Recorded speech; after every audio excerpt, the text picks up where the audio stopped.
Well, welcome to the 5th anniversary of the Bernard Lee Poker Show. Last week we had Chris Moneymaker, the man who truly helped change the face of poker by winning the 2003 World Series of Poker's main event. This week we have the gentleman who helped define the November 9 concept for the World Series of Poker. He was the original chip leader and truly set the standard for that November 9. We have our good friend joining us here, Dennis Phillips. Dennis, thanks so much for joining us here on the Bernard Lee Poker Show. Anytime, no problem. Dennis, you know, you clearly took a third-place finish in the World Series of Poker further than anyone. You are obviously the most famous third-place finisher from the World Series main event. And I've been with you many times where people think you still won that event. Do you still get that reaction a lot? I get it all the time. People sit down and ask me where the bracelet is. Right. You know, where's your jewelry? You know, this is the only jewelry I wear, unfortunately. But the third place finish, I've had so much fun with this. It's just been an awesome several years. You were the original chip leader. That 2008 November 9 was the first time they had that concept. You and I have always joked about it, and I was one of these people who inundated you with interviews. How many did you end up doing? In that period of time, it was 117 days, and I did over 300. Wow. I stopped counting at 215. Right. I kind of lost track. Yeah. But it was over 300 interviews that we did in that period of time. Now, where is the furthest from the U.S. that you got a request from? Oh my gosh. I did a couple of interviews with gentlemen from one of the divisions of Russia over there. Right. And they had me try to say a couple of sentences in their particular language. Right. Well, after about the 5th or 6th take, I think they pieced it together because there's no way. It was just hilarious. I had an interpreter standing here trying to reinterpret, and the interviewer over here, and they were going back and forth, and I was kind of a side issue. Right. You know, they're back and forth, and well, he can't pronounce this and that, and it was just hilarious. They actually put the unedited version on like a YouTube something Right. over there, and it was hilarious because I guess I looked like an idiot. Well, of course, you had the iconic white button-down shirt, Yep. the St. Louis Cardinals hat.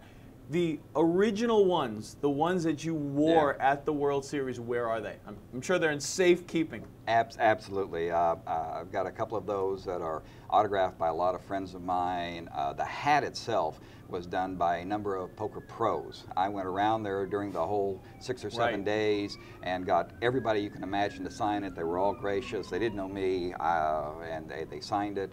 Mike Manassa actually stopped in the interview to come over and sign my hat and then went back to finish the That's interview. awesome. It was That's awesome. Yeah. So those are kind of prized possessions that I keep myself. And then at the final table itself, you had a sea of 300 plus fans, basically clones of yourself. Who organized all of that? A couple of friends of mine put the whole thing together, and it was like an assembly line there at the Rio, trying to get all the hats and the shirts and everything put together and distributed out to everybody. I'm glad they did it because I was kind of occupied with other things at that time, but it was just awesome. I had everybody that all my relatives there, friends there, co-workers there, poker players that I played with there. It just seemed like every facet of my life all came together and met each other, and we just had a heck of a time. It was awesome.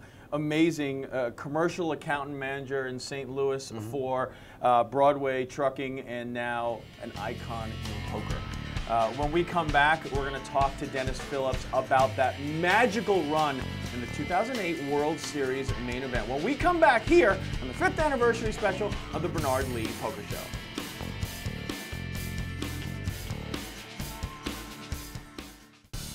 One of the premier radio shows in the poker industry, the Bernard Lee Poker Show has brought you the best in poker news and interviews since 2007. Lee has interviewed poker's industry professionals, rising superstars, and icons of the poker world. This is Danny Negrano. Dennis Phillips. This is Eric Seidel. This is Phil Hellmuth. Listen to the Bernard Lee Poker Show on WBNW 1120 AM in Boston and RoundersRadio.com. The Bernard Lee Poker Show. Don't miss it. You take 1,200 farm family owners, plus every major award for taste, plus fresh, all-natural, premium ingredients, crafted with a lot of love and pride. What do you get? A cheddar you can truly enjoy.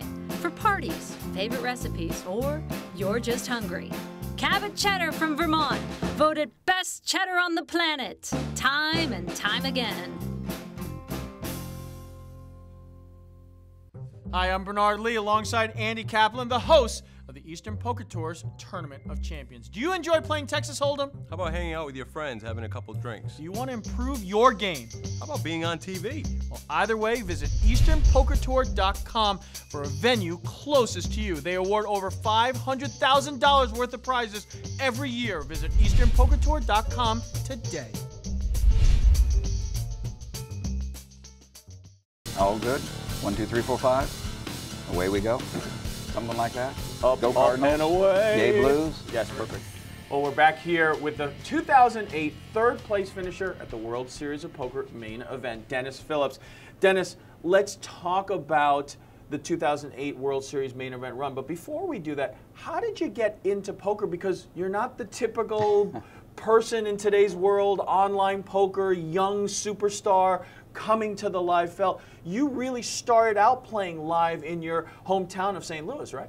Absolutely did. I grew up with a family that played cards of all kinds. I mean, I learned how to play bridge with my family. We had our own bidding system, very involved in everything from canasta and pinochle and you name it, we played it. I started playing in the casinos here in St. Louis, grinding it out, playing 4 or 5 times a week for hours and hours at a time, shifted over to tournaments. The very first tournament that a friend of mine drugged me into, and he had to drag me into it, I ended up winning. Yeah. So then he didn't want to drag me anymore. But it kind of got me hooked. Yeah. And I started playing tournaments heavily in 06 and 07 in this area. Now, remind everyone how you qualified for the World Series. If I remember, it was in a shootout system, right? Correct. It was a double shootout. Basically, you started with 100 people. You had to win your table, so you get down to 10. Then you had to win that table. So all I had to beat was 18 people. They didn't give up very easily, but you know, it was a good run. Well, you make it to the World Series of Poker. You obviously, as we talked about, wearing the iconic white shirt, the Cardinals hat. Mm-hmm. You had a couple of very, very critical moments. One that wasn't so good, and the other one which was captured on television, and you saw the celebration that you had. It was the last hand of the night on day 5. But let's talk about the first moment where this magical run almost didn't happen. Absolutely didn't.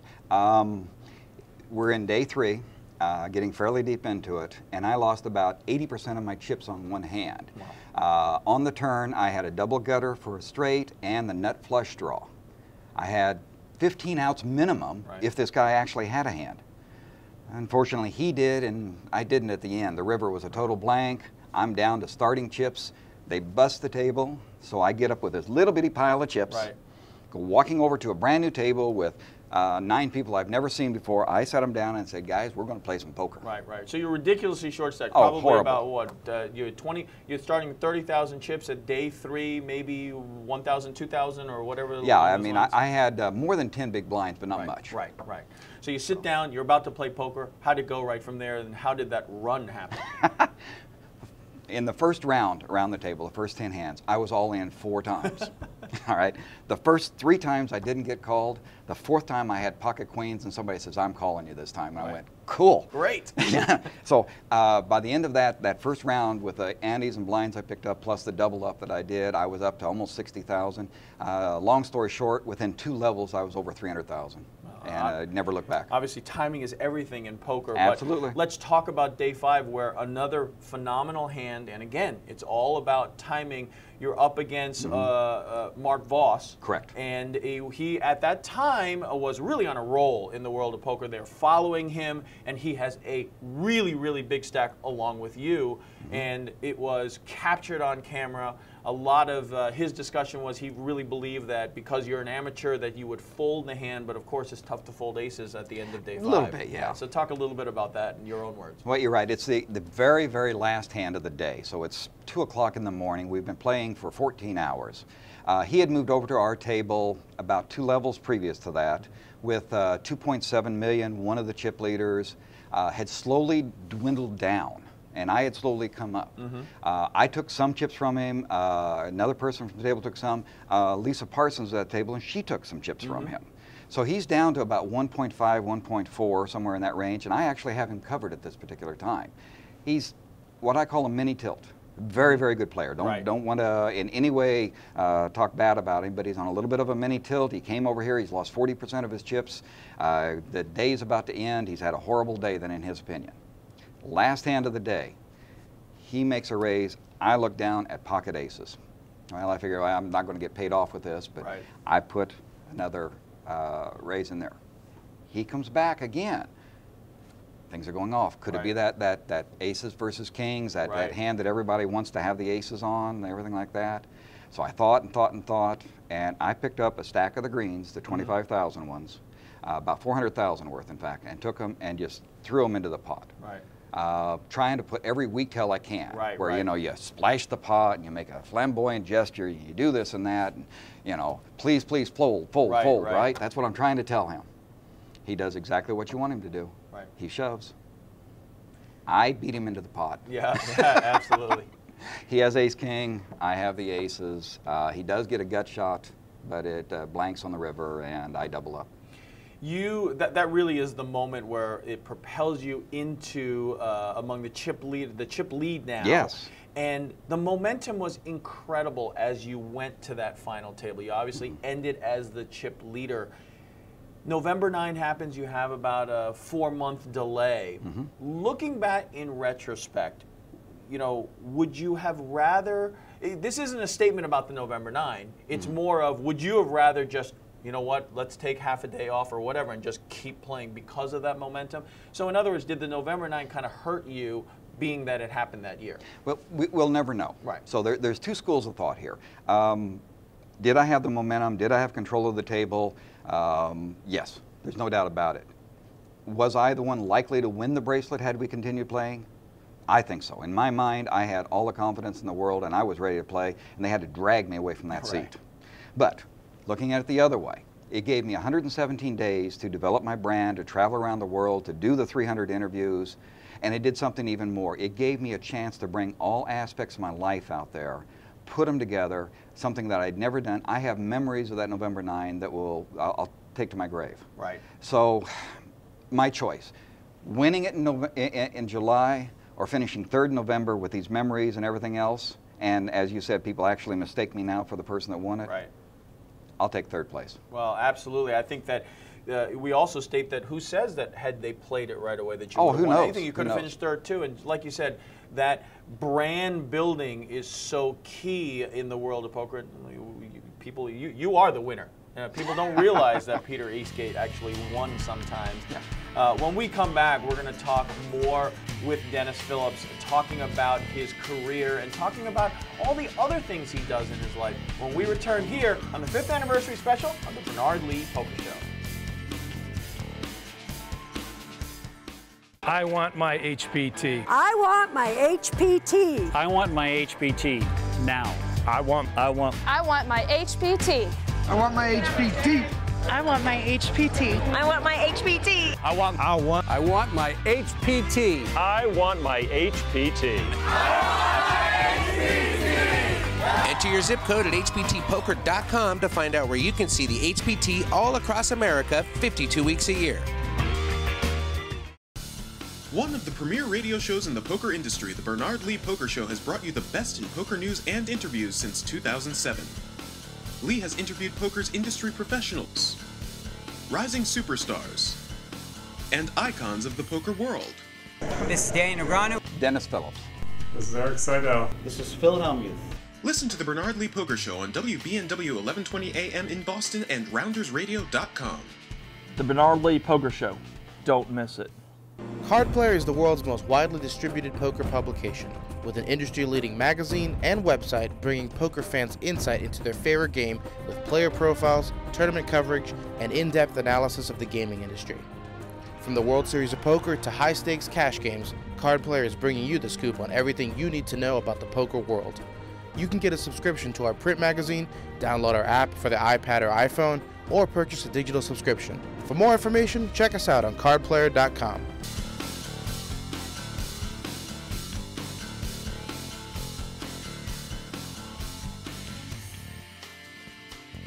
Dennis, we've talked about the 2008 World Series magical run, but it isn't the only run that you had. In 2009, everyone was buzzing that you were getting deep again. Talk about the incredible excitement about this November 9, and the amazing part about it was it wasn't just you. We have Peter Eastgate getting down deep. We also have the 2005 World Series main event champion, the year that I had my run with Joe Hashem getting deep. Now in the final 100, 120, all three of you are getting. This is a different world now. You've done what you've done. You guys know about the camera, but this excitement must have made 2009 very magical also. Oh, it was amazing, I have to admit. I think my poker game improved a lot in those 12 months, and it needed to. Yeah. Because these guys are good. I got to sit down at a feature table with Joe Hashem. I got to sit there with Peter Eastgate. We battled back and forth. I actually took a large pot off of Peter when I slow played it. And when I shoved on the river, he looked at me and his eyes just rolled in the back of his head. We'd played enough poker, he knew he couldn't get his cards in the muck quick enough. But it was an amazing run. I ended up finishing 45th that year. Peter finished 76th. Both very good runs. To finish 45th in the main event was awesome, I have to admit. And I played better poker in 09 to make 45th than I think I did in 08 to finish third. Well, then you talk about a trifecta: 2008 World Series main event, 2009 World Series main event, now 2010. What can you do to top those? Well, let's just go on NBC National Heads Up and finish very, very deep. You end up getting down to the semifinals versus Annie Duke, who was the eventual champion. Correct. Really incredible battle that you had throughout. Talk about that experience now, because this is a different ball game now. You're playing heads up, even at the World Series main event, because you finished third. You didn't get to that point. It's a very, very different game, and you're really establishing you as not only one of the poker icons for all the things that you do, but also as a really serious poker player now. Tell us what that experience was like. Well, the NBC Heads Up is an invitation only. It's 64 players, so they pick 64 people from all around the world. When you sit down there aren't any weak spots or anything on this, let me tell you. I went through a typical field. Now, this is a typical field. All right, I had Kara Scott to start with. Right. Then a guy by the name of Chris Ferguson, who's kind of done okay. Does something. Alrighty. Elia Lazara, and then Doyle Bronson. Right. And I beat all three of those.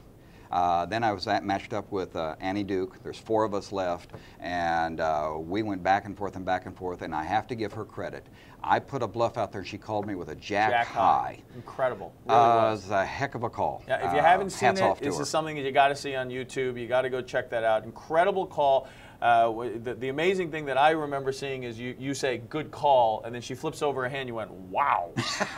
Well, it was incredible. I mean, I had absolutely nothing. Right. But then heads up is a different ball game. And when you're playing heads up, there's an awful lot of times where you're pushing, you're trying to put the pressure on your opponent. She was doing the same back to me. We were. I guarantee there were a dozen times, and there were one of us folded the best hand, but it was a proper thing to do. Right.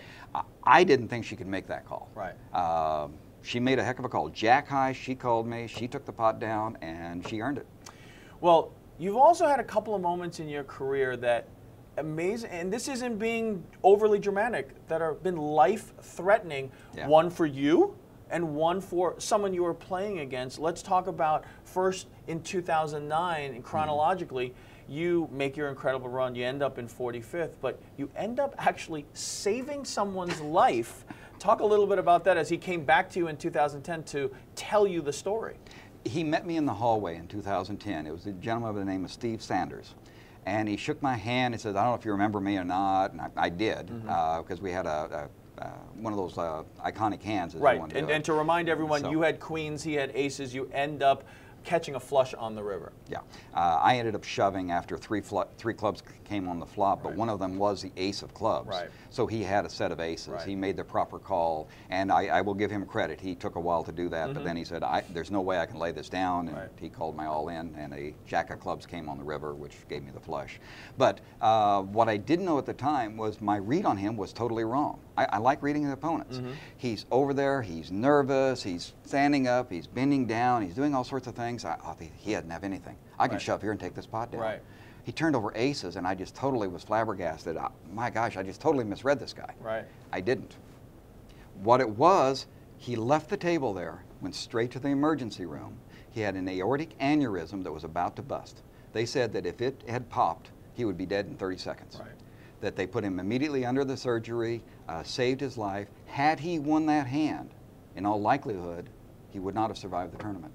It's amazing. Again, we talk about it. Timing is everything in poker. Amazing. And this gentleman's life was ironically saved by you knocking him out of the tournament. Yeah. He was knocked out shortly thereafter, but that was obviously the real lethal blow to him in that tournament. And thankfully, it wasn't lethal to him in the literal sense. Maybe this karma kind of came back for you as you just recently won a major event, WSOP circuit ring. But it was not easy, as your life was actually, you could have died yourself. Talk a little bit about this experience as you really battled at the final table, literally and figuratively. I'll describe the table and then I'll tell everybody, please do not copy me. That's right. It was very, very Don't do this at home. Yeah, horrible that I did this, to be honest about it. It was a $1,000 event, one of the ring events up at Hammond, Indiana at the WSOP. Got deep into it, started out day 2. I had felt horrible for the last few days. We just got back from Europe. We'd been over there for some tournaments there in Europe and stopped at Hammond on the way back. I'm sitting at the table and I'm just getting sicker and sicker by the minute. It's dwindling down and getting closer to the final table. I actually have one of the guys come over and bring one of the garbage cans and put it around the corner of the stage there. Right. And I visited it several times. I would get up from the table and there was a couch over there and I would go lay down for 20 minutes while they're dealing me out and just mucking my hands to get my breath back, and then I come back and sit back down. It was that bad. Ended up taking it down. We got down to the final table like at 10:30 that night. We got down to heads up at about 3 o'clock in the morning. 5:30, I finally put this guy away. When we started heads up, I had 600,000. He had 2.8 million. Wow. And for some reason, he looked at me and he didn't want to chop. You know, I looked like death warmed over at the table here at this time. So you felt like it's going to be over soon enough. So anyhow, to wind it up, I ended up taking it down. Deneen was with me, and we get this close, and she's been supporting me and wondering if I should leave, and then she looks at me and says, "You're this close, just win it, would you?" You know? So end up taking it down, leave there after a couple of interviews, go back, try to go back to the hotel, doesn't work. We head straight to the emergency room. I'm doubled over, get in there. As it turned out, my appendix at some time during this tournament had bust. I had a 103.8 fever at this time. They said when you get over 104, you start losing brain cells. Right. For me to have stayed at this table, I think I lost some earlier in my life or something, because this is really, really not a smart decision. I should have left the table. Well, it's one of those things, as we talked about, don't try this at home. Yes, He is a professional. When we come back, we'll talk with Dennis more about his ventures off of the felt and how he's contributed to the world of poker. When we return here on the 5th anniversary of the Bernard Lee Poker Show.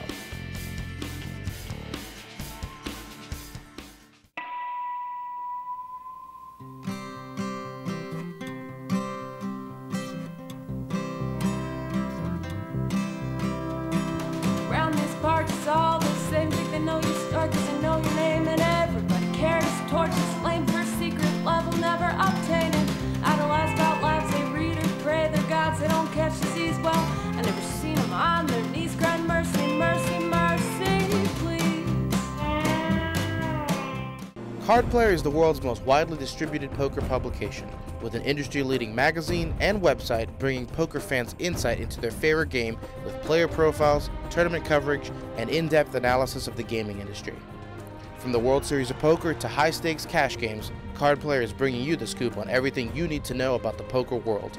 You can get a subscription to our print magazine, download our app for the iPad or iPhone, or purchase a digital subscription. For more information, check us out on cardplayer.com. The World Series was great for me, and I can't believe it was going to be this unbelievable. I didn't expect to, take down the first event and make the final, November 9. And a lot of people said, "Where's the grinder? Where's the grinder? What happened to him?" And now I say, here I am. The 2008 World Series main event third place finisher Dennis Phillips not only is a success story on the felt, but truly a success story off the felt as well. You do so many things. You represent Poker Stars in a lot of the ventures that they have done, including the NAPT that was prior to Black Friday. You have your own radio show, The Final Table, which is based out of St. Louis. Yep. You write several blogs. You've done commentary. Of all of these, what have you enjoyed doing the most? Probably the radio show. I enjoy everything else, but the radio show, we've had basically everybody's who's ever been anything in poker on the show or affiliated with it. Yep. Because we've had the people from the WSOP, we've had Maury there from the NBC Heads Up, we've had attorneys on there telling us about what's going on with Black Friday and the ramifications from that. Anything that interests me, we can find somebody and have on the show, and I just have a blast. I have an hour of talking poker with people that know what's going on, and it's informative to me as well. Well, it's awesome. I obviously can relate to that very nicely. Talking about Black Friday, you have had some very, very intense involvement with regards to the poker situation here in the U.S. Tell us what your thoughts are on Black Friday and what you think the future will hold for online poker here in the U.S. Well, through the different affiliations I've had, I've been to Washington a number of times. I've met with everybody from Barney Franks to Harry Reid. I was disappointed in the government because we were lobbying to get the industry regulated, safe for players, and to pay our fair share, to pay our taxes. Right. So they turn around Black Friday and they basically attack us because we're not regulated, it's not fair for players, and we're not paying taxes. Right. Well, wait a minute, guys. If you do your daggone job, we wouldn't have had this problem. Right. I really firmly believe that. However, things are moving forward. I firmly believe that by the end of the year, at least within some states and hopefully on a federal level, there will be some initiatives, there will be some bills being put forward. I am in conversations with a number of people concerning this. We're pushing for it. We're trying to get it. The bottom line is it's a fun game. It's fun for everybody. It's enjoyable. It's something you can do in the privacy of your own house. We need to be able to do this. That's all there is to it. Well, on behalf of all the U.S. players, we thank your involvement and really hope that it does move forward as you're talking about. Last question. As you look back on your career 10, 15 years from now, how do you want to be remembered in the world of poker? Well, just as somebody that moved poker forward, an ambassador, a good guy. I'm nothing special, to be honest about it. I just try to do what's right. I was raised by some great parents, and I just want them to be proud of me. So every time I do something, it's just kind of like, is that okay? And, you know, that's good enough. Well, you know what? I think you have already accomplished that. So you're well ahead of schedule. A true gentleman and a poker ambassador. Dennis Phillips, thanks so much for joining us here on the Bernard Lee Poker Show. We hope you've enjoyed this segment of the Bernard Lee Poker Show, our 5th anniversary special. Next week, we are going to have another true icon in the world of poker, the original young gun, the poker brat himself, 1989 World Series main event champion, Phil Hellmuth, will join us here. And as always, may you always go in with the best hand, and may you never get unlucky. Good night, everybody.